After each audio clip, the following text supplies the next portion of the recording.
Shalom Aleichem and good morning to everybody. Good morning to all our viewers. Chasdei Hashem. Good morning to the Chevra in person. So just to take a moment, and I just want to look at everybody. Be'ezras Hashem, we should have bracha, mazel, and hatzlacha to be seen, and probably to be heard at some point. And Chasdei Hashem, beautiful opportunity that here in Eretz Yisrael we can share such a Torah. And I went to visit a certain Mekubal last week, a certain tzaddik, and everybody got brachas. When they asked if we were still doing the Thursday morning shiurim and recording them and sending them out, I said yes. He started to clap. An old man started to clap. He was very, very excited. So Chasdei Hashem to all of you who keep on sending messages and letting me know that you're watching this. Baruch Hashem. And thank you to the Chevra here who drive me crazy as well. Baruch Hashem. Say that again? What kind of brachas did you get? Got bracha, hatzlacha, good brachas, general, klali, but good brachas. Yeah. Chasdei Hashem. So where are we up to? So first of all, I just want to start and send over this energy. When we share something, it creates energy. It creates an energy. And we are constantly, be'emes, Orein Sof, Hashem's light is always coming down. And we are clothing Hashem's light. We're clothing Hashem's light in machshava, dibur, maisa, l'chaim, Baruch Hashem.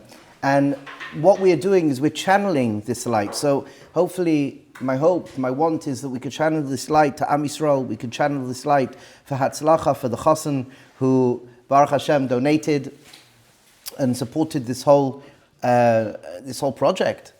And I just want to mention, somebody called me up and asked, you mentioned somebody donated and gave money for the whole event, for this whole set of shiurim. And he says to me, I wish I could do the same. However, what I can do, can you send me the contact information of the person who donated so I could personally thank them? And that's what they did. I got Rishus to send the number, and I believe he called him up, he sent him a message, and he thanked him, which I think is very sweet. So shkayach for that. And as well, a refuah shalema for Revival Bas Tobi Fei. Be'ezras Hashem, he's getting better every day. And as well, we're coming up, I think it's the Shloshim in the next few days of Mayan, of Reisha Devara Bas Yosef Yaakov HaKohen. It's coming up to the Shloshim, and there should be a Aliyas neshama, and the family should go from strength to strength. And as well, Be'ezras Hashem, refuah shalema, Mayan Bas Devara Hadassah. And as well, I'm just thinking about for Lilu Nishmas and for continued success. Yosef Rafal Bas Chaim, Mr. Newman and Mrs. Newman and the family should have constant bracha, mazel and hatzlacha. Be'ezras Hashem. And as well, Mrs. Nathan, husband, should have refuah shalema, aliyas neshama, Be'ezras Hashem. And the Nathan family should have bracha, mazel, hatzlacha, continued success. And as we speak about these different journeys that people go through, to remind ourselves that wherever we have been in the last number of minutes, we have been. And we speak about das tachtoin chitzoni and das tachtoin pnimi. Das tachtoin chitzoni is I've moved from one place to another place. I was somewhere a few minutes ago, not here, and I've changed my place, and now there's the transitioning. So take a moment just to transition, take a moment to appreciate that you're here.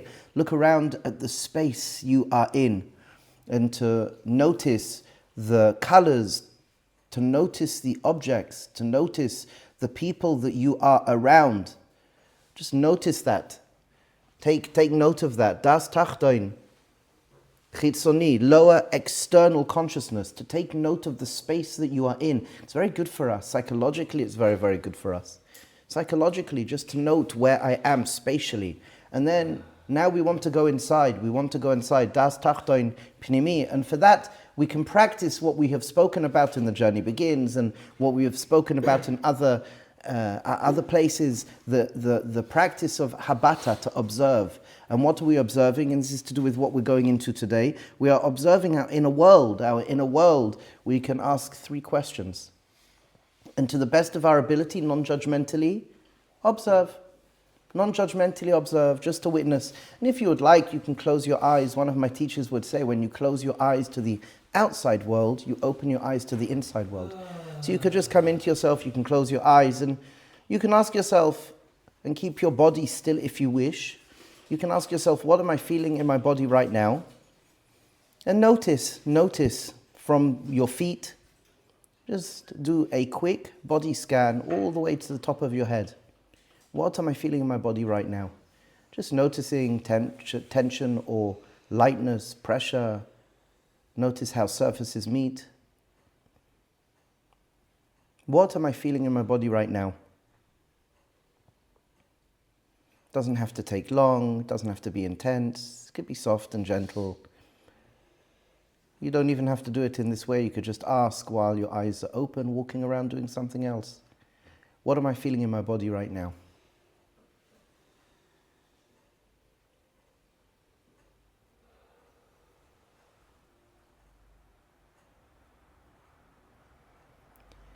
And now we could shift to the second question. What feelings am I feeling? What emotions am I feeling? Non-judgmental observation, simply to the best of your ability to observe. Noting that you can't do anything wrong. You can only do everything right. What emotions, what feelings am I feeling right now? Just notice any feelings in whatever form that takes, whatever the definition is for you when I ask that question.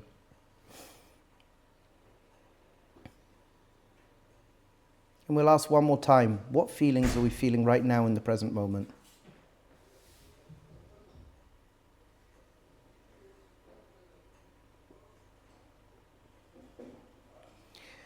And if we are distracted, we gently come back to the question. That's it. We ask the question, we go silent and observe.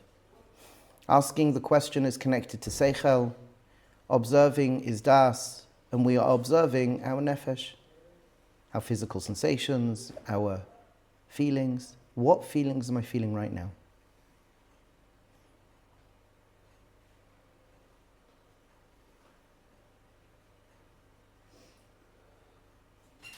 And now let's shift to our thinking.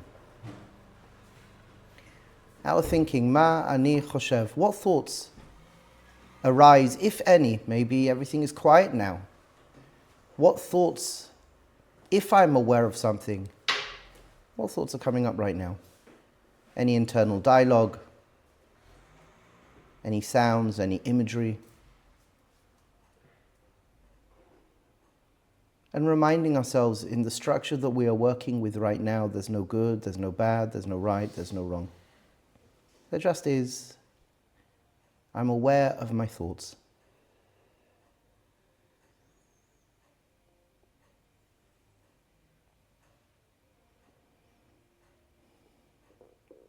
Just notice to the best of your ability without judgment, to suspend judgment. Asking the question, is seichel, observing is das, and I'm observing my hirhurim.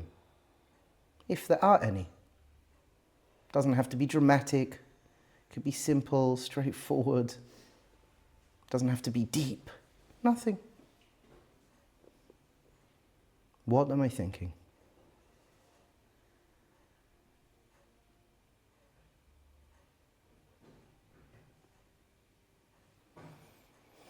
And if we find our mind wandering, that's okay. Gently come back to the question when we've remembered our mind is wandering.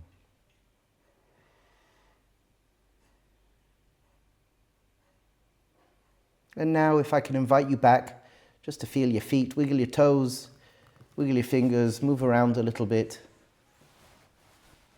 And when you're ready, come back and just look around and just take note of your bearings.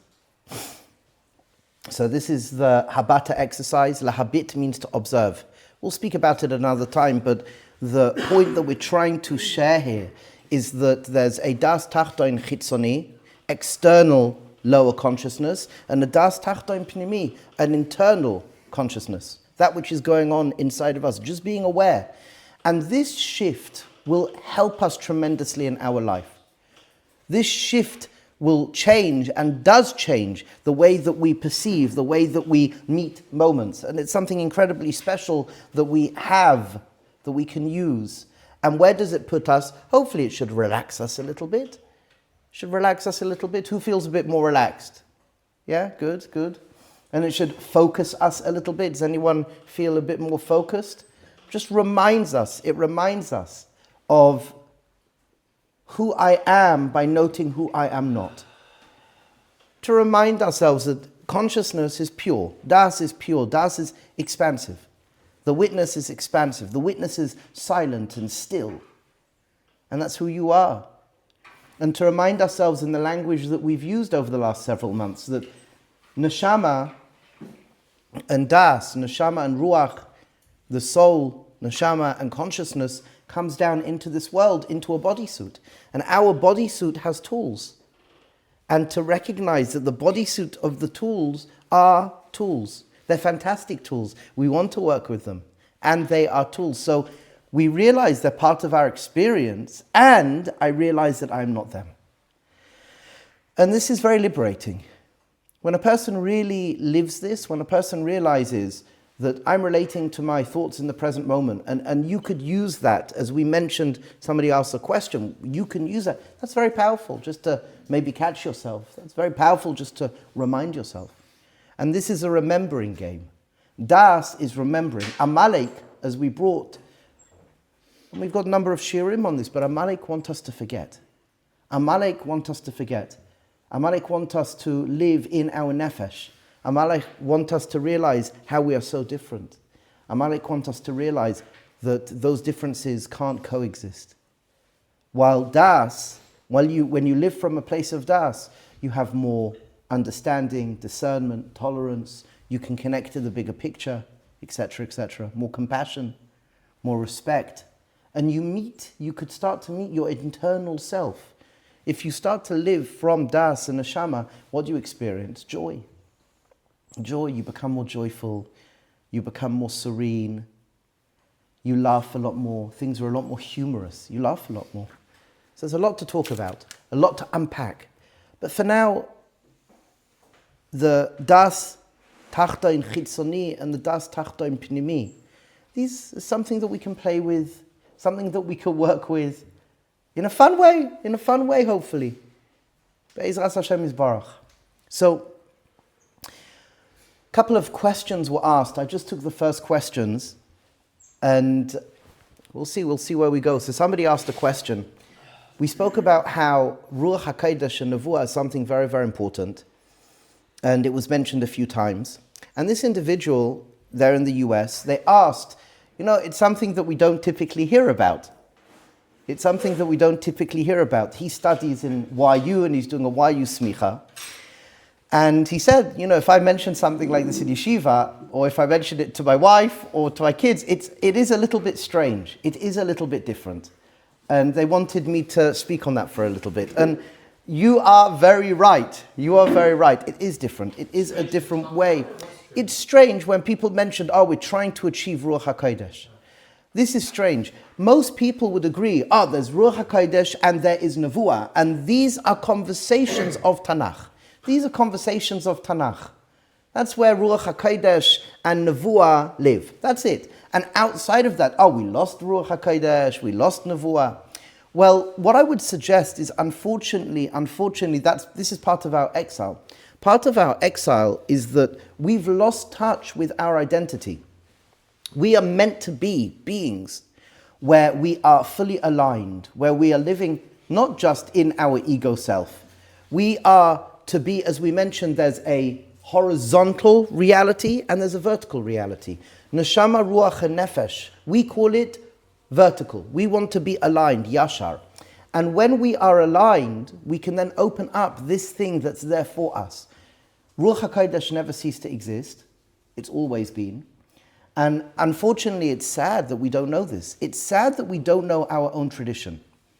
It's sad that our own tradition has been hijacked. It really is. We don't know necessarily what Ruach HaKodesh is. We don't know the experience of Ruach HaKodesh. So people speak about, Ruach HaKodesh. One day if I learn enough, if I do enough this, I'll have Ruach HaKodesh. But Ruach HaKodesh can smack you in your face and you're not going to know that you've had it. How do you know what it is? And it's not like our Sfarim are void of definitions. Our Sfarim have definitions. And what we first want to understand is Ruach HaKodesh has always been. Ruach HaKodesh is something which is so important for us. And the second question he asks, why is it important? So we did mention this, and we'll mention this again. Ruach HaKodesh is very much to do with insight. And it's true to say, it's semantics, just call it insight. But when a person has Ruach HaKodesh and they're connected with Devekus and they have Emunah and Bitachon, in the present moment you function better. In the present moment you make better choices. In the present moment, better Eitzah is expressed. And this is something incredibly important. As well, by definition, living around an idea of Ruach HaKodesh involves becoming a Baldas, which as well is very important. And I think you can assess for yourself, you can judge for yourself how there is a very strong psychological, a psychotherapeutic element to what we're speaking about. When we look at the world and people experience such mental health issues, this alone helps us. This alone helps us. When we come to a position where I realize, I'm relating to my thoughts and I'm not my thoughts. I'm experiencing feelings and those feelings have come up, but they're not me. That can give me a little space. And there's a lot of people who are suffering. And when we can create a language, when we can create an experience where people can, that's very powerful. That's very, very powerful. And that involves our quest for Ruach HaKodesh. We spoke about at the beginning of our Shiurim, in The Journey Begins, how there's a back end and there's a front end in Yiddishkeit. The back end of Yiddishkeit is working on ourselves in a very organized Torah way. To understand there's a neshama, ruach, and nefesh. To recognize that we have a system and we can recognize, apart from having a system, there's an experience to all these different parts within us. And then as we move forward and we keep Torah mitzvahs, it's liberating. Halacha becomes holech, a journey, growth, change, development, transformation. But if a person doesn't know how they work, we hear so much today about religious trauma and about how halacha is asphyxiating. Well, for me, when people speak to me about that, typically, it's no one's fault, but because we've been educated out of Tzelem Elokim and we're not necessarily fully living our integrated self, I sense, and when I speak to people, it happens a lot, that if they knew that they're relating to their story in the present moment, maybe, just maybe, there could be a shift. Maybe, just maybe, there could be a reframe. And lo and behold, over 20-something years of sitting with people, and it's not one or two people anymore, it's a good number of thousands of people, this is what I found. And other people who have gone into similar ways of communication has found the same. So there's a backend, and that backend relates to a ladder of growth, a Mesilas Yesharim. And what we want to understand is Ruach HaKodesh is part of that growth, and we never lost Ruach HaKodesh. We lost the actual integration of it on a certain respect. We lost the experiential aspect of it. And now we call it insight, connection. We could use different words. But the Nakuda is the experience is written out in words, on pages, in books. And we spoke about that, Rambam Moreh Nevuchim and other places, Rabbeinu Bachia, as well as Reb Moshe Shapiro, as well. We mentioned a text. And this Nakuda is something very important. So Ruach HaKodesh, someone needs to start speaking about it. And I'm sure there are in the Israeli circles, there are people speaking about it. In the Israeli circles, there are people speaking about it. There are people who have their own derachim. In the English circles as well, I'm sure there are people speaking about it. I can't imagine not, because it's a natural evolution of who and what we are. So, yes, it sounds strange. I'm validating it sounds a little bit odd, it sounds a little bit strange, and you have to be ever so careful. I try to be very, very careful how I communicate these ideas. A lot of you who know me are very aware of that. There needs to be a deep reverence and respect to the group that you are speaking to. You have to be ever so sensitive to who you're speaking to. You have to be able to bridge worlds. Part of the derech of the Nistarim, part of the derech and the avodah of the Nistarim is to create bridges, not to break bridges. Very, very, very, very important. And number two, saying that we've got a space to speak about it. We're here in Eretz Yisrael. It's important to speak about it. And what I would say to you is be sensitive how you speak about it. You may think something in your head. You may not share it, don't have to share it, So the language and the ideas of Ruach HaKodesh and nevua are very relevant for us today. Either we're going to get this thing back that we call Ruach HaKodesh and nevua or not. Like, yes or no. How it will manifest, we have to investigate as well. People say a lot of words, but when you ask them the definition of that word, they don't actually know what it means. And there's two sides to it. One side is your sociological lexicon, but then we actually have a Torah. We have a Torah, we have a Tanakh, and we have Midrashim, we have Chazal, we have Sifrei Musa, Sifrei Kabbalah, Sifrei Halacha. We have so much Torah wisdom. And it's spoken about. All of these ideas are spoken about. And eventually, more people are going to be learning about it because we need to as individuals, we need to as communities, we need to as a nation. Because the next step of our evolution is not more money, it isn't more good technology, it's not more land, none of that. Our next step of evolution is what? It's a state of consciousness. It's changing our state of consciousness. That's our next step. And then that way, when we have the money, the technology, all of the land, everything that we have, we can hold it better. However, without that, it's very, very troubling. Without that, we're very good at falling into the ego. So when we're working on ourselves, this state of consciousness allows us, and we're ready for it. We're ready for it. As we mentioned, people ask, when is Moshiach coming? It's not when Moshiach is coming, it's when are we arriving? Everything is in place for everything to happen. Consciously, we need to catch up. And with that consciousness, everything that isn't finalized yet, quickly will get finished. Because we will act different towards reality. We will be acting different towards one another. And that's something very, very important. That's something very, very, very important. There's obviously a lot more to speak about here, and I'm sure that I've used words that may have confused, and we may have to revisit this, but just to answer the question, yes, it's important to speak about. No, you don't have to share it with everybody if it's going to be received as odd or strange, but at least we're talking about it. And eventually more and more people are going to be shifting into a different state of consciousness. It's inevitable. It's inevitable. So let's take a couple of questions on. Yes. Just to bridge the nakuda the Rabbi just made, it's the point specifically about the next step really is this change of consciousness.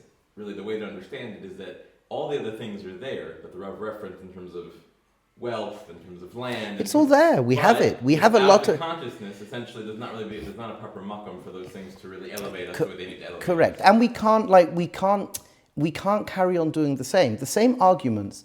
You know, when my father was in Eretz Yisrael, my grandparents, when they were in Eretz Yisrael, people say, these arguments are new arguments that we're having. They're the same darn arguments that we've had for since the beginning of the state. All the arguments that we have, all the arguments, nothing. My grandfather, who was here, when the state started, it's all the same arguments.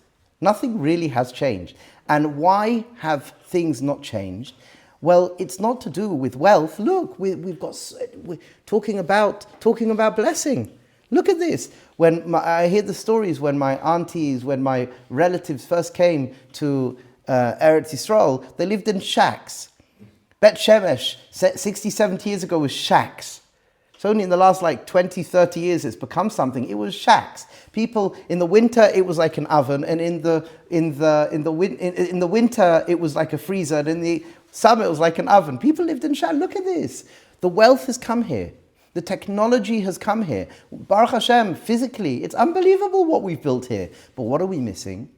We are missing, what we need is a shift in our thinking. We need a shift in our thinking, a shift in our perception.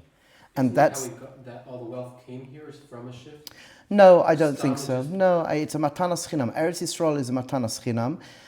And it's true to say we did hishtadlus, but it was inevitable. There's a mechanistic reality, not going into it now, but the Sforim speak about this, Tanakh speaks about this. The moment Am Yisrael returns, there's a mechanistic reality that the land blossoms. It's not to do with necessarily our zchuyos. If we are labeled a Russia, Parshas Emor, we're told we will be kicked out. So unless we're labeled a Russia from the definition of Russia, that the land views us as a Russia and kicks us out, we're here. And mechanistically, when we are here, the land flourishes. All right, right now it's basically just automatic still from that. It's like a continuous blossoming from us being re-accepted into the land. So Correct. And that's something within itself. What that's called, I'm not fully sure, but that's a reality that we are experiencing. It's a level of maturity, at least on that level. On that Yeah. darga, we've been Yeah. maturing on from that perspective. But Yeah. Zras Hashem. And we have to fight things out. Part of Hitchadshus, Rav Shagar speaks about this and Rav Kook speaks about this. Part of Hitchadshus comes from tension. We know that. You have that tension. That tension breeds something new. We're not afraid of tension. We're not afraid of meeting something that's different than my opinion. We're not afraid of that. The goal is how we speak about it. How do we relate to each other? And if we're relating to each other from ego self, then it's going to hurt more. When we relate to each other from a state of Daat, it changes everything. And I think there's enough stories in the world, there's enough, situations in the world where people met different situations with different states of consciousness, and we can see the fruit of the labor when somebody has met somebody else with consciousness. This morning, I had a conversation with somebody, and he had a very intense conversation dealing with a matzav, and he sat, I don't know if you know this, but he sat for an hour. He sat for an hour and he davened, and he says, I want shalom. I want shalom, before he even picked up the phone to the person. And the person was very upset with this individual, but this individual remained calm and he remained focused on shalom. Tachlis, we'll see where it goes. He had a very good afternoon after that. But there's a big, big difference when you meet a situation from a clean place of humility, knowing it's Hashem talking to you, than in a place of ego when you think it's you and them.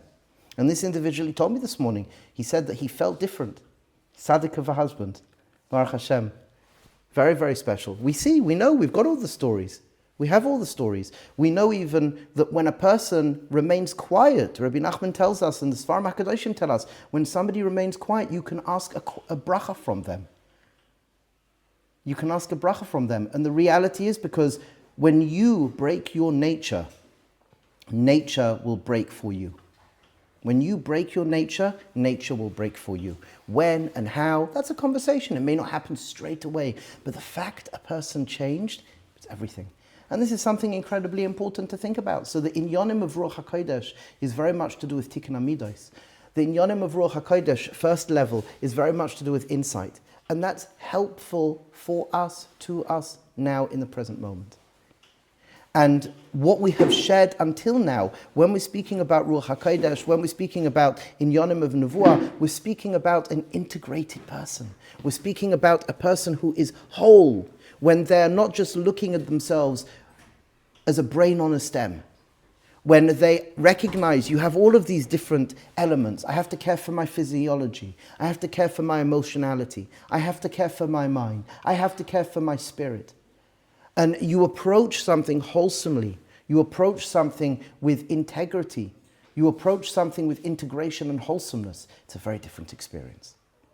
Very different experience. And that's what Tikkun HaMidos, that's what the Torah backend is asking of us. And then when we meet any situation, I do Torah mitzvahs, I'm in love with Hashem, mamash, HaKodesh Baruch Hu, you're mamash good, you're so geschmack. I realize HaKodesh Baruch Hu created a beautiful life and just wants me to live a beautiful life in His beautiful world. He created a beautiful world. HaKodesh Baruch Hu is good, and I need to believe in the goodness of HaKodesh Baruch Hu, and that HaKodesh Baruch Hu wants to support me. It's good for me, and that I am good, and I have the kayach to create. I've got the ability to create the life that I want. When you walk around with these beliefs, you choose to believe and make real. You express yourself differently. You manifest differently. And when you're in a community where this is being encouraged, Chazdei Hashem, we become the powerhouse. We become the powerhouse that we should be to make tremendous, healthy, good change. So I'm not going to go into the second question. We'll leave that for another time. Sorry.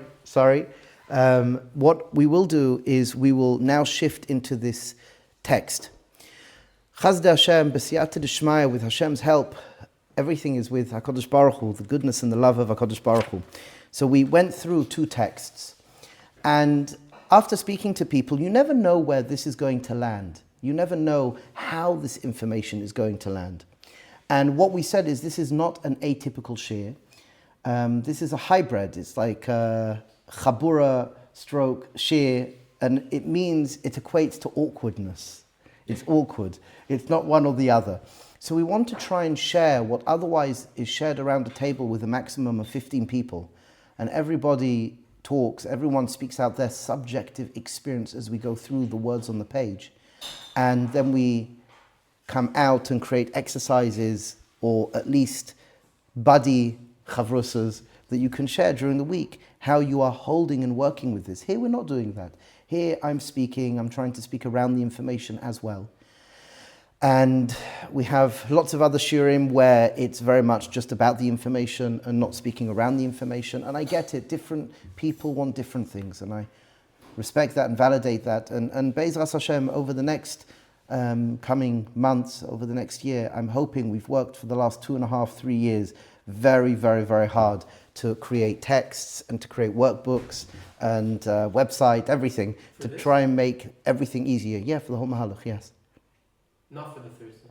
Pardon? Mahalach. We've created a whole Mahalach to make things easier for people. And hopefully you'll be the judge of it. Again, I've said from the beginning, I've said from the beginning, Rabbi Gerzi is here just to be a vessel to share.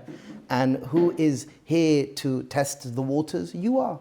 You are. This is gifts that I've received. And I'm just passing on those gifts. And somebody said to me yesterday, he's a mashpia. He teaches in America, and he has shiurim, and he has about 100 and something people who attend his shiurim. He gives shiurim in Machshava. Right now he's doing Shema Emunim, and he's done Tanya, and he's done a number of different svarim. And it's interesting because a few people didn't turn up, and he called me up, and he didn't call me up to be upset from a place of just nefesh. He called me up to be upset from nefesh with das. And he says to me, I know what I'm about to say to you can come from nefesh and just from nefesh, but I'm talking to you because I want it to come from das as well. I was really upset 3 people didn't turn up.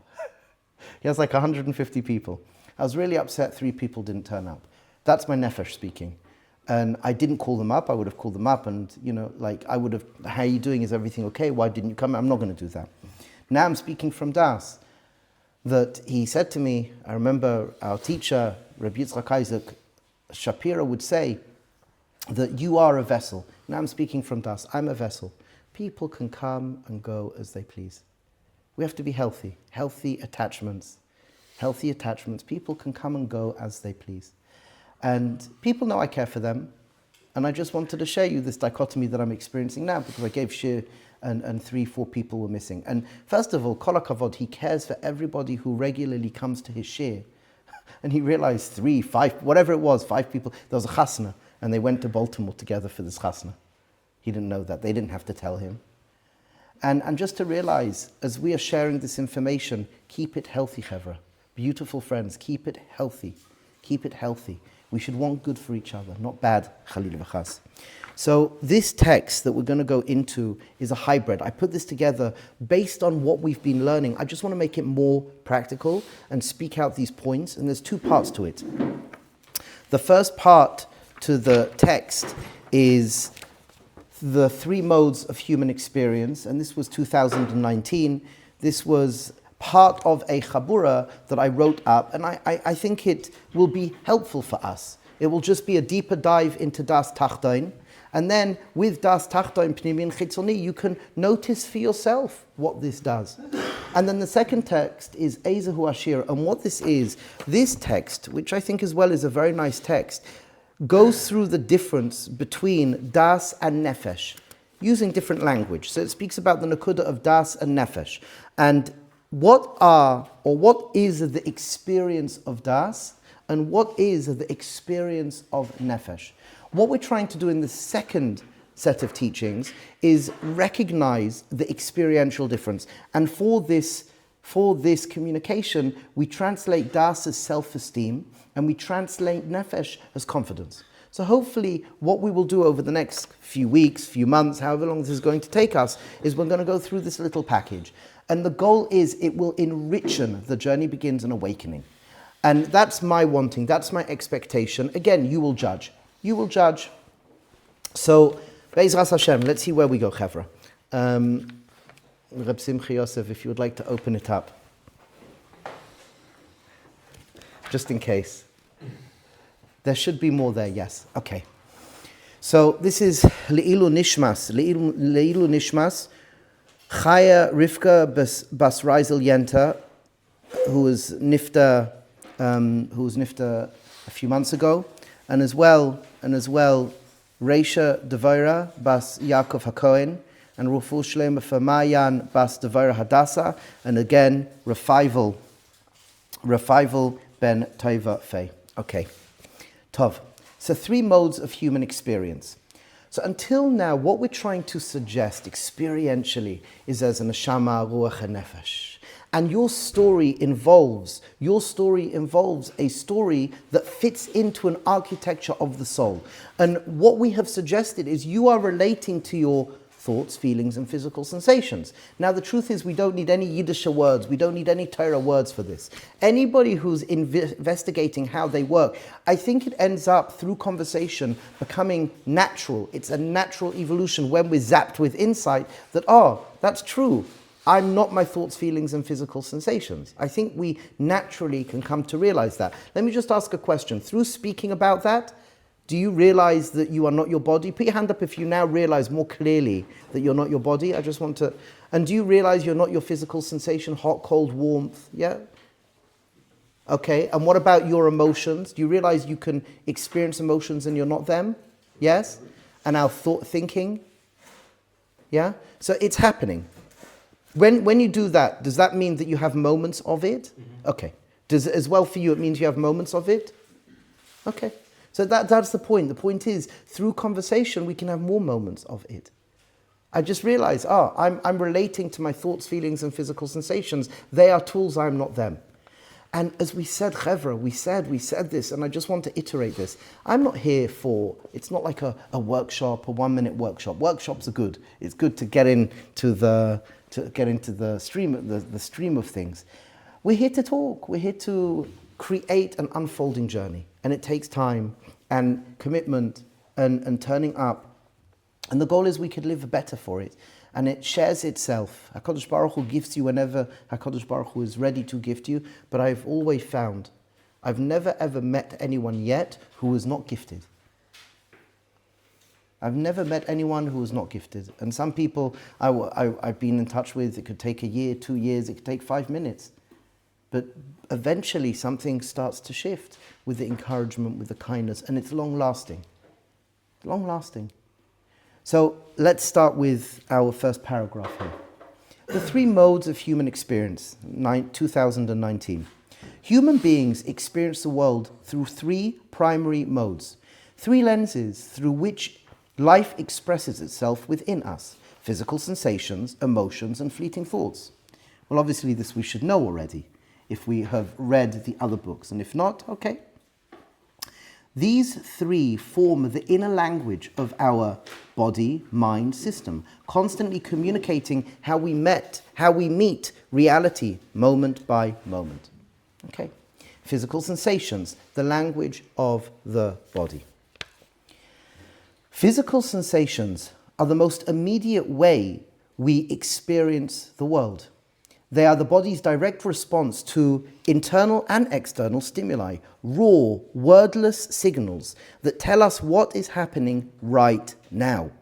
We notice temperature, hot, cold, warm, cool, texture, soft, rough, and smooth, pressure, tightness, looseness, and heaviness, and lightness. Movement, vibration, pulsing, trembling, stillness, energy, flows. Tingling, expansion, contraction, and pain or comfort, aching, throbbing, and ease and calm. These sensations form the foundation of awareness. Before we name an emotion or form a thought, the body already speaks. Through breath, heartbeat, muscle tone, and subtle shift in posture, physical sensations ground us in the present. It reminds us that consciousness always has a home, and that home is the body. I'll leave you to read this in your own time again when you want. I do think, with the help of the Creator, I think this does give you an entrance point. It deepens, it widens, it amplifies what we are speaking about. Let's move to emotions. Emotions. Do you have, yeah? Okay. Emotions, language of the heart. Emotions are more complex.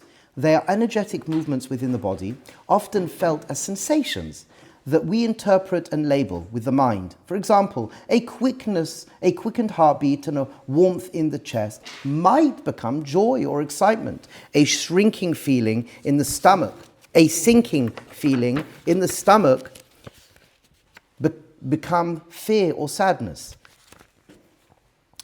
In this way, emotions bridge body and thought.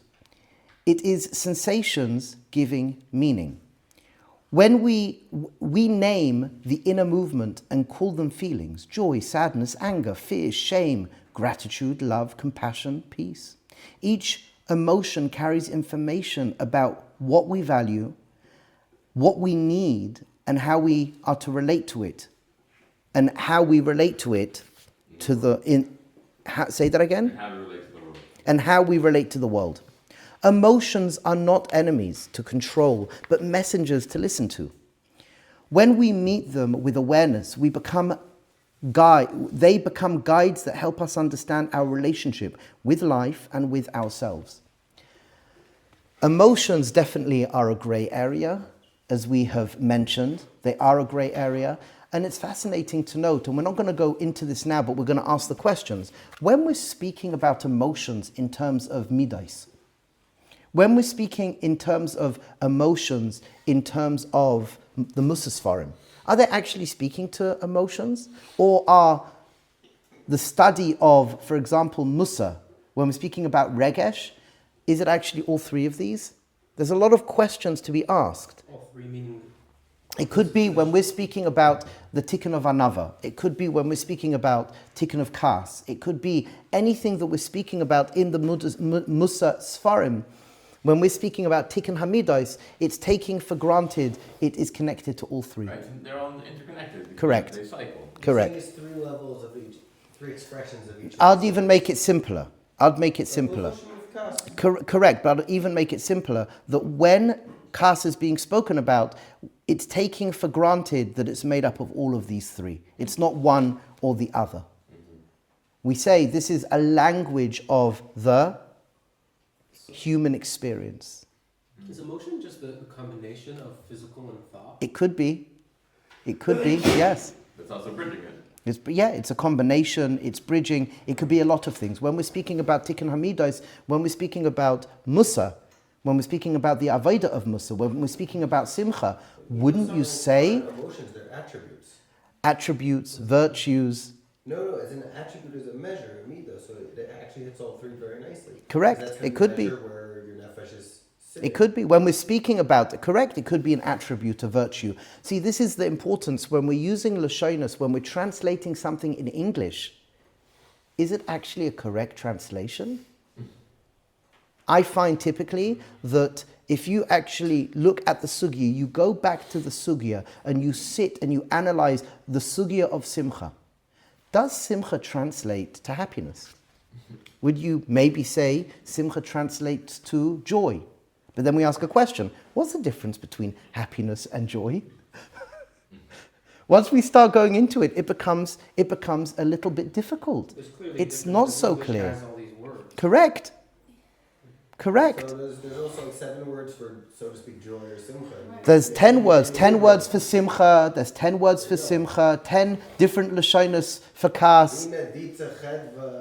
So what I'm trying to part with you right now is that there's such a deep wisdom in Torah about the human condition. We've said that, and the reason why I say that, because one of my jobs, I remember I asked the Biala Rebbe after I took smicha, when I did my first smicha by Dain Lopin, I came to Eretz Yisrael, and we spoke. The Rebbe was going to give me smicha as well, but at first he wanted to speak to me, and he said, "What is your job? What's your job? Your job is to help people feel more secure. Thank you. Help people feel more secure in what they do. Asela Harav, to to take away confusion and to bring clarity and to enrich in a person's life with Torah and mitzvahs. So you hear me say so many times, you have to choose to enrich in your life with Torah and mitzvahs. That comes from the Rebbe. The Rebbe said that's our job, and it could even be a teachy bit. The Rebbe's paradigm of how Torah and mitzvahs should be and what Torah and mitzvahs should be for us is very, very important. And for the Rebbe, you become a healthier person when you understand the full system of Torah. So what I'm trying to share with you, and I say this and it's just coming up to share with you, the reason why I keep on saying there's such a beautiful sophistication to Torah is because we part of the exile process, as we know from Chazal in Gemara Sota and Sanhedrin, this is under attack. Yiddishkeit for a lot of people become less meaningful. And what we want to understand is that, look at these words. We in Yiddishkeit have Torah words explaining this whole system. It's profound. And just to realize Hashem is so good. Hashem is so good. Speak to Hashem all day long. Don't be ashamed. Don't be embarrassed. Be besimcha with HaKodesh Baruch Hu, and to realize the Torah is so rich. Torah is so rich. To keep halacha properly is freeing. It frees you. It really does. So we've spoken about the language of feelings, and it is odd. It is odd. It's a combination. I think typically when people speak about Musa, if they're not trained, it's usually about emotions. You hear a lot of people say, yes, working on your emotions. But what we could say is that midos is and a combination of all three. It's your hirurim, regesh, and rigshe gufani working together. Your thoughts, feelings, and physical sensations working together. And as we said, it's a communication between the mind and the body. It's a communication or a bridging, an integration of the mind and the body. So physical sensations are the most clearest experience, wouldn't you say? Physical sensations right now are the most clearest experience. Hot, cold, yes. Emotions are a little bit more tricky. What they are. And I think the definition here, also feel them, to know what they are, the definition of them. And I think what we said, emotions are more complex. They are energetic movement within the body, often felt as sensations that we interpret and label with the mind. For example, the quickness of a heartbeat. So I think this is, for right now, this is a good enough definition not to overwhelm us and to confuse us, but to lead us in a direction that we can hold it with grace. Okay, and now thoughts, fleeting thoughts, the language of the mind. The third mode of experience is the stream of fleeting thoughts. What word do we use for, what's the other word? Stream of consciousness. Stream of consciousness. Stream of fleeting thoughts. The reason why I use fleeting is because they come and they go, and they come up and go in random places. But after speaking, when we went through this more be'iyun and trying to find the right words, again, the beauty of people coming together and speaking, the Shulmans use the term stream of consciousness. That it's as well a stream of consciousness, because I may not know, it's a constant movement. It doesn't just come and go. Sometimes it feels like, or it thinks like, instead of feels like, it thinks like it's there for a long period of time. So I can hold on to a story in my mind, and I can play that story. I don't know, I've never done that before. Anyone else has done that before? I've never done that. Held on to a story and then it keeps on coming back about something that's going, no? Only I've done that? Yeah. You've never done it? Doing it right now. You're doing it right now? Oh, okay. Yeah, I've done that. I haven't done that. I'm the only one here that's done that. So what happens is that the third mode of human experience is a stream of fleeting thoughts or continuous conscious thoughts that you hear. The mind's continuous flow of images, impressions, and inner words. These thoughts arise spontaneously, often triggered by memory, emotions, or perception. They appear as internal pictures, voices, or fragmented narrative. Most of these thoughts are automatic. They drift in and out of awareness, often shaping our perception of reality, without our conscious permission. And this is something very important. Again, What we're trying to show here, the Torah's emes, Rabbi Singer would say the Torah's emes, that means that when we look out at the Torah and we look at everything that's going on in society, Torah is the blueprint for this. So when we look deeply at the Torah and how the Torah manifests, and then we look at the human condition, it shouldn't be too difficult to see the correlation. The reason why, so let me ask you a question, why does it become difficult sometimes to see the correlation? What happens? Between the experience around us and the Between the blueprint of the Torah and then human experience. Why does it at times become difficult? Oh, We've said it many times. Why? Our own framing and translation Yeah. rather than letting things Yeah. flow and translate Exactly. and merge together. Exactly. A lot of difficulties arise because of not working B'Tselem Elokim. B'Tselem Elokim. We're not aligned. Neshama, Ruach, and Nefesh. I'm taught to think. I'm expected, unless stated otherwise. It's very natural that I am my story that I tell myself. I am my emotions that I feel. I am my physical sensations, and that hurts. That hurts when we are caged, when we are locked up, when we are trapped in our nefesh. Our nefesh cages us instead of caring for us. Our nefesh can hurt us instead of helping us. And the nefesh doesn't want to do that. All that your nefesh wants to do is help you. All your nefesh wants to do is protect you. And it will find sometimes ways that are not happy to protect you for you and society. So for example, fear will stop you from doing something that your nefesh will think you will be sorry for, or getting angry. Why does a person get angry? Because the opposite of anger in a certain respect is maybe two opposites: vulnerability and the process of letting go of control. You don't want to be vulnerable. So the nefesh always wants to help you, but as we know from the Sefer Cheshbon HaNefesh, the nefesh has the age of a 5, 6, 7-year-old.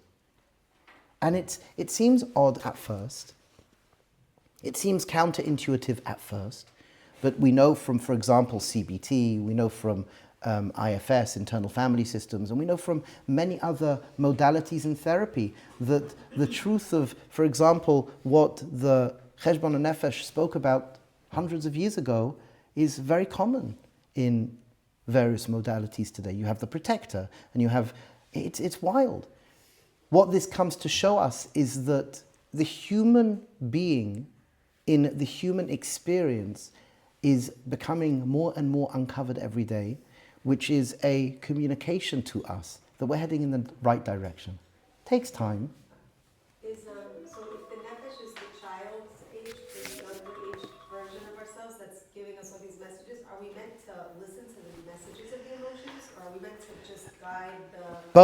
Both. So as we metaken, so it's heard, an amazing question. Are we just meant to listen to the nefesh? Are we meant to guide it? So if you open up the Mishlei with the Bir HaGra, first perek, second pasuk, the Gra in the Birur writes that the Seichel, which is connected to Das, should be manhig the nefesh. We should guide the nefesh. More than that though, it sounds again counterintuitive. The nefesh is what we want to metaken. Everything about what we do in this world is to metaken the nefesh, because the nefesh is what eventually will metaken us. So when we metaken the nefesh, when we are healing all the different parts within us, when we're having that proper communication and we're upgrading, this is found very much in Torah's Chabad, especially as we mentioned, I'm just referring back to it because we spoke about it before, Kuntrus HaAvodah, Kuntrus HaTfilah, where the nefesh comes up to the Ruach. The more that we're metaken our nefesh, the nefesh is metaken us. How is it metaken us? Because is it, like, if the nefesh is basically, I understand that the nefesh is really presenting to us information about where we're not aligned, so that the higher part of But how many places in your life, so again, just for the camera, just for the recording, the nefesh presents to us where we're not aligned, but how many places in our life is the nefesh actually helping us? So many places. So for example, when you are driving and you know what to do, that's your nefesh. When you are giving a talk and the material comes up inside in the present moment that you need, that's your nefesh. Your memory, no. your memories, all your memories are, all your memories, your expectation, everything is within nefesh.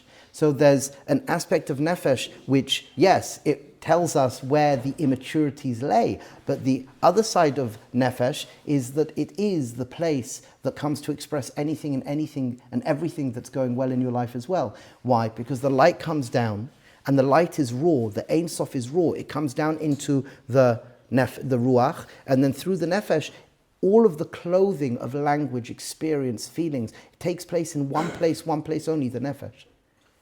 So we want to make and allow and program the nefesh to become more kadosh and tahor.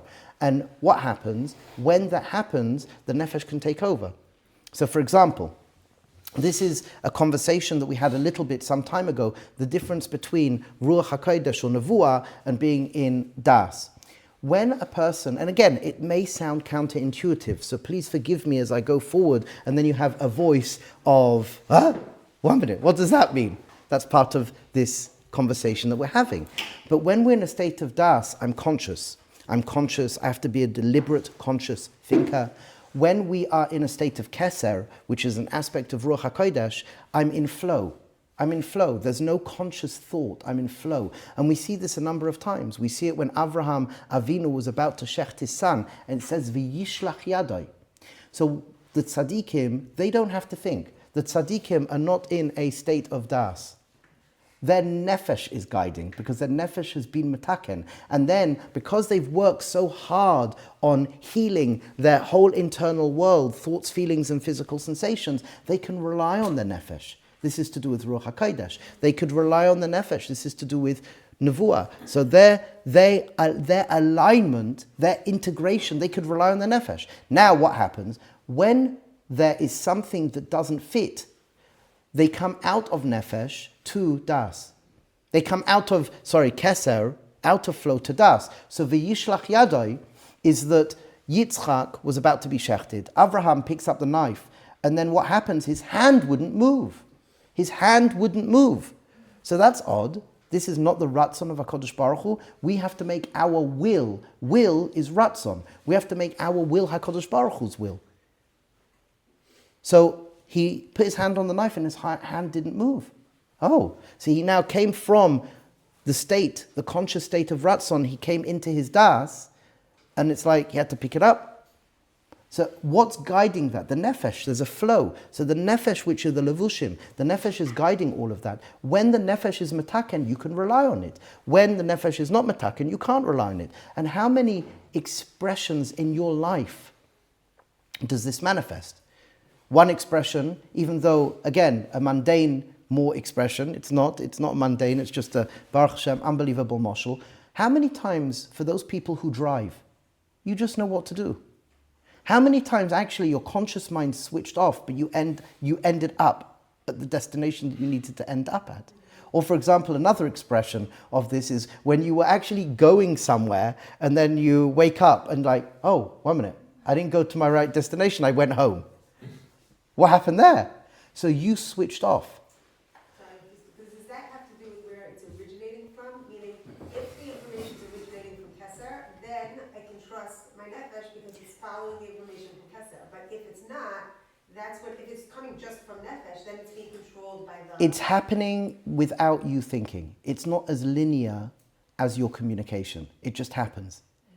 There's a natural programming. The question is... Where you're originating from, not so that you did the work on the nefesh. But again, it's a natural process. We're doing this anyway. The question is, what's the content we are putting through the system? The system is the system. This is a natural system that occurs whether we like it or not. We want to be conscious in upgrading the nefesh.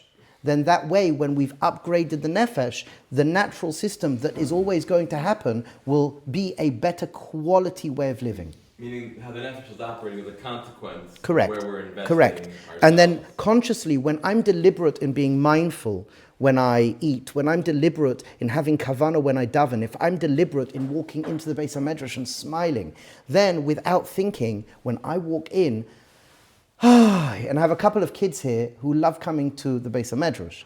And the reason why they love coming to the Beis HaMedrash, because when we gave Shiur to the kids, the 5, 6, 7-year-olds, when we sat together, Kiddush time a few times, what we did, we came to the door here, and they walked in, and I said, put a big smile on your face. Oh, wow, I came to the Beis HaMedrash. And we did this 4, 5, 6 times.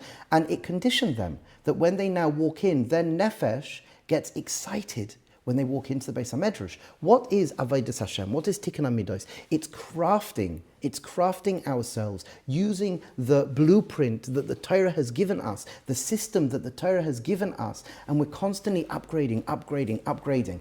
Now, what we want is to make our Avodas Hashem deliberate, to make it purposeful. And that comes from us. Again, it's another thing that we've let go of a little bit, but the deliberateness of our avodah should be emphasized. I should, when I'm about to daven, big smile on my face, stand up tall. What an opportunity. So for years and years, because of my horrible teachers who knocked it into me, when I daven, put a smile on your face. Don't want to put a smile on your face. Shut up and put a smile on your face. Yes. But that does something to you. Pardon? They actually said to put a smile on your face? One particular teacher, when I'd go to him, Rav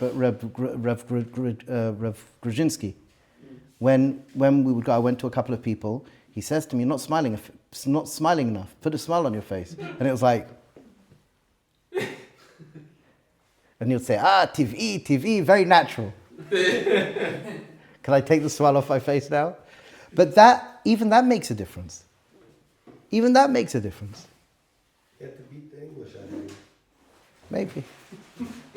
Maybe. So this nakuda of upgrading can only know when you know how you work. The more you know the pratim of how you work, then it changes. It changes everything about you.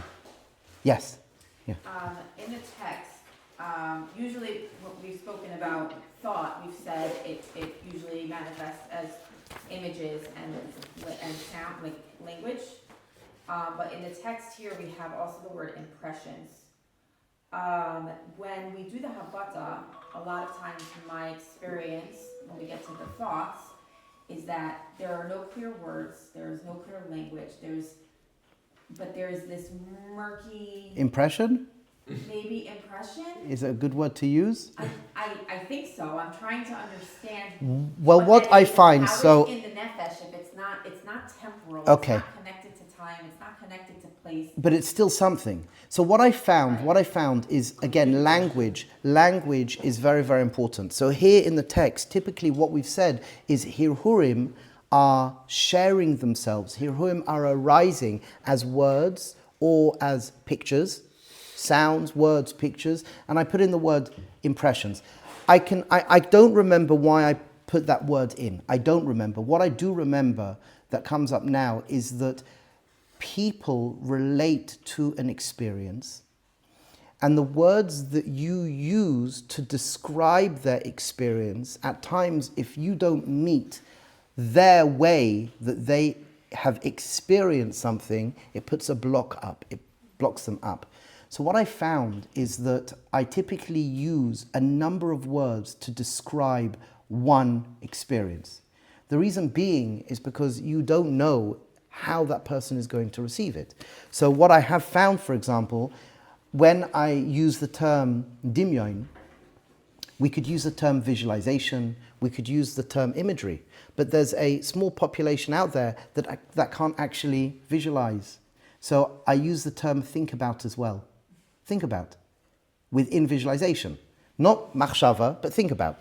Why? Because when I'm using a term, one has to be conscious, if I'm really caring about what I'm sharing here, to use terms that the beholder will be able to identify with. So what we're saying here, in Hirhurim, sometimes they could appear as impressions, and I believe that's a language that's general enough that fills in a space for somebody who doesn't hear something or see something. So when you have, let's say, an impression, I think it's a good word, the Rav is saying that even if it's not in words, it's not quiet, so it is the nefesh. Anything that's not silent, and I'm aware of it, then it's not me. So it's not das, even though it's not in words, it's not connected to I would time. say yes, even though it's not in... Yes. Because impressions Yes. imply frequency. So the idea that it's coming up again and again, that's creating a makom. So let's not get hung up on the word, but hung up on the experience that some people don't see something or hear something. Right. No, I'm just recognizing for myself that a lot of times in the Habata, I am trying to like understand if that not silent but wordless place is Das or Nefesh. Yes. The Rav is clarifying it. Yes. Yeah. Thought. Yeah. That's a thought. Yeah. Yes, please. Thank you. Can you repeat again? So the state of Keser is being in flow, and the state of Daat is Consciousness. I'm conscious. I'm aware. aware. So, for example, in sports, I can give you an example from my experience, but I don't know how many people have had this experience. When all the boys were going out to play football, English football, and when they were going to play basketball and all of these sports, so I didn't like sports. I like to fight. I like to fight. From age 5, I started judo. I believe it was a bracha from the Baba Sali that I should start exercising, start moving, and I judo and things like that. So I enjoy getting in the ring with somebody bigger than me and like fighting and potentially getting choked out or arm locked or getting kicked in the head. Rarely, or not rarely, but sometimes because they're bigger than me, I'd manage to like bite their ankles or something and get them down as well. But in fight, it's interesting. When you are fighting, and again, I'm using this because in one of the other recordings, one of the other talks, we use this. When you're fighting, so when you're fighting, you're very, very, very aware, very, very aware, and everything is very quick. But as you develop in fighting, everything starts to slow down. And actually, I'm not thinking anymore. Something else takes over. And in sportsmanship or in music, say somebody plays an instrument. So if you're playing violin, if you're playing the guitar, drums, what starts to happen is as you become more comfortable with the instrument, you actually switch off. And that's where deep creativity starts to emerge. When, for example, you can let go in a certain construct, after practicing, when you let go, you actually turn on. So this nakuda of flow is mechanistic. Again, a lot of what we are sharing here is mechanistic. And confidently, and maybe you can identify with what I'm about to say, confidently, anything and everything that is typically shared in Torah ends up becoming not just a cerebral truth, but a very experiential truth. So we speak about the nakuda of Keser, and we speak about the nakuda of Das. And then lo and behold, as we're living, it's like, oh wow, yes, you can come up with the experiential elements of life where, the words on the page in the Sfarim, or the words shared out by the tzaddik, come then and are recognized as an experiential reality. So driving, sports, music, we do experience a mashahu, an epis of this. Now, if you are working on yourself and you're really driving in a more conscious, more spiritual devekus emunah bitachon perspective with the Creator, eventually what comes into the whole system is a zap of Beira Olam communicating to you. So the structure's always there. What are we putting in what's the content? That's up to us. Yes? So like with the instrument, the practicing of the instrument is the equivalent, that would be, let's say, Das, in a Das state, taking control of the nefesh or guiding the nefesh. Yeah.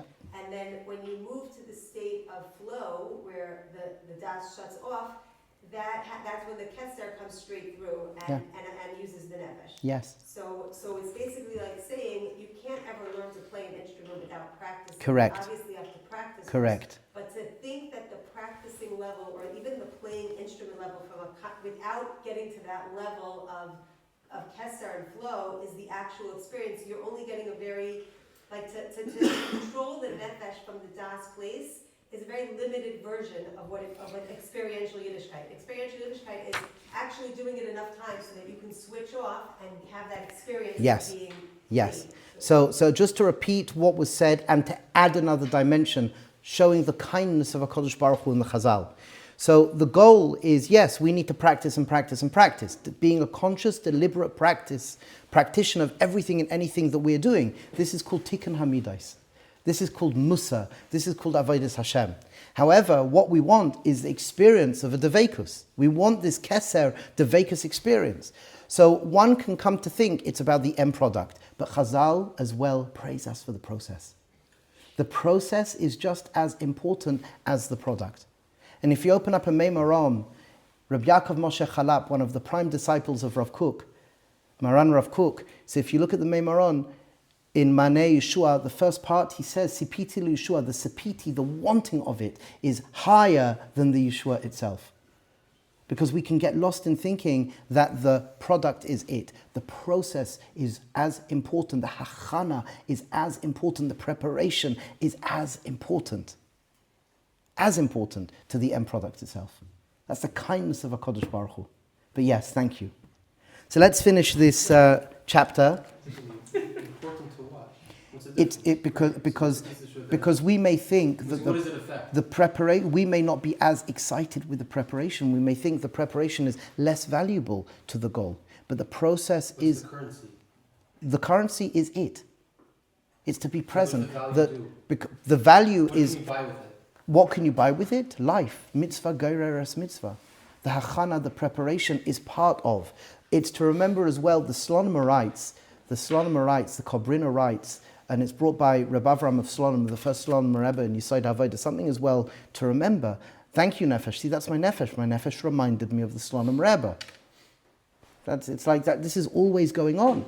So Slonim Rebbe writes, sometimes you can see a person who doesn't prepare at all, and they walk into Yom Tov, and they're like, whoa! And then sometimes you can have a person who worked on themselves, hachana, and they walk into Yom Tov, and it's like, oh my gosh. And both are valuable, he writes. But that's to the conversation that we're speaking here. Hashem is Hashem. Hashem knows. And the more we understand the mechanisms of how we work, and we can hold the natural ebbs and flows, ups and downs, the ruts of a shav, the mati velo mati, the ins and outs, then we live better, we can hold it better. Okay, I just want to...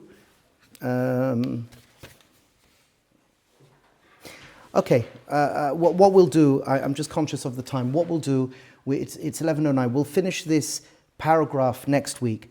And Chevra, I just want to share with us, take these words, make your lives better. You deserve it. You deserve it. We've been in exile for such a long time.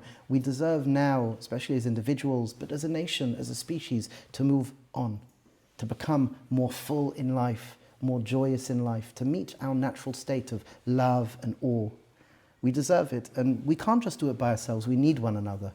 So Be'ezras Hashem, we should go from strength to strength, and we're going to break up and share now. You've got the text in front of you, and for the Chevra online, my dear friends, take a moment. What did you hear today that serves you? What did you hear today that serves you? And allow it to percolate. And when we speak out what we're going to speak out, just to allow yourself to pick up on what you resonated with. You could share what we've heard today, but what spoke to you? And when you walk out of these doors, how can you better your life, and how can you better the lives of the ones around you? And how naturally can we magala HaKodesh Baruch Hu more in this world? L'chaim tovim u'l'shalom.